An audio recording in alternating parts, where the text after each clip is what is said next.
Good morning বন্ধুরা, কেমন আছো? আশা করি ভালো আছো।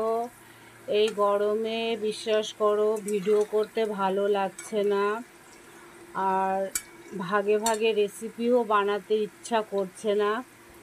তা যে কোনো একটা রেসিপি আমি তোমাদের শেয়ার করছি। আজকে করব চিংড়ি পটল আলু দিয়ে। তো তোমরা আমি কিভাবে রান্না করছি দেখতে থাকো।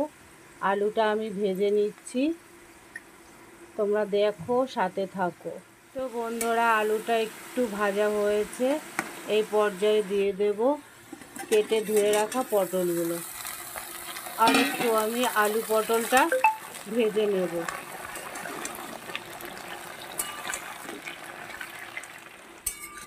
তো বন্ধুরা দেখো, পটলটা আর একটু ভাজা হবে। আলুটা ভাজা হয়ে গেছে, এটাকে আমি নামিয়ে তারপরে কি করি দেখতে থাকো। পটল আলুটা আমি তুলে নিয়েছি, ওই তেলেই দিয়ে দেব কিছুটা গোটা জিরে,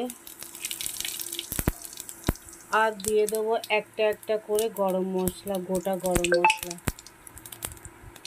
ফোড়নটা ভাজা হয়ে গেছে, দিয়ে দেব পিষে রাখা মশলাগুলো। মশলার মধ্যে আছে পেঁয়াজ, রসুন, আদা, জিরে, ধনে গুঁড়ো,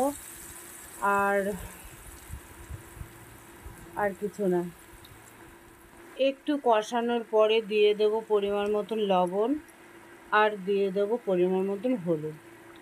এটাকে ভালো করে কষতে দেব, তারপরে আসছি আবার কি করি দেখতে থাকো। তো বন্ধুরা, অনেকটা কষানো হয়ে গেছে, 3 ভাগে 2 ভাগ হয়ে গেছে। এই পর্যায়ে দিয়ে দেব আমি চিংড়ি মাছগুলো। চিংড়ি মাছটা আমি ভাজিনি, এর সঙ্গে আমি কষাতে থাকবো। এখনও অনেকটা কষানো হবে, তেলটা অনেকটা বেরিয়ে গেছে অবশ্য। তো তোমরা দেখতে থাকো, সাথে থাকো। এইভাবে আমার মতন একবার করে খেও, আশা করি ভালো লাগবে। তো দেখো বন্ধুরা, খুব সুন্দর করে আমি কষিয়ে নিয়েছি। মাছটাও বেশ ভালো করে কষানো হয়ে গেছে। দেখো, এর সঙ্গে বেশ ভালো ভাজা ভাজাও হয়ে গেছে। এইভাবে চিংড়ি মাছটা দিলে মাছটা নরম থাকে। আর এইবার দিয়ে দেব ভেজে রাখা পটল আর আলু। এইটা দিয়ে আরও আমি 2 মিনিট কষাবো, তারপরে জল দেব। খুব সুন্দরভাবে কষানো হয়ে গেছে, এবার পরিমাণ মতন জল দিয়ে 2 মিনিট ঢাকা দেব। দেখো বন্ধুরা, বেশ কিছুক্ষণ আমি ঢেকে রান্না করেছি, ধোয়ার জন্য দেখা যাচ্ছে না। সব শেষে সামান্য একটু চিনি দিয়ে দেব, আর এক্সট্রাভাবে কোনো গরম মশলা আমি দিচ্ছি না। নামিয়ে আমি দেখাচ্ছি।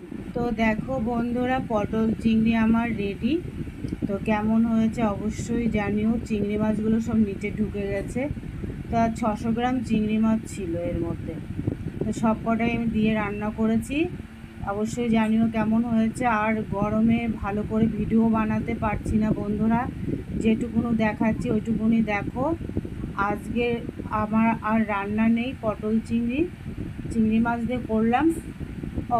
পটল চিংড়ি তো বলেই দিয়েছি। যাই হোক, এইটা করলাম, আর ডাল আছে, টক আছে। আর কিচ্ছু খাওয়া যাবে না গরমে, আসলে পারছি না গরমে। তো তোমাদের কেমন লাগলো অবশ্যই আমাকে জানিও, কমেন্ট করো। ভালো লাগলে সাথে থেকো, পাশে থেকো। Bye, tata.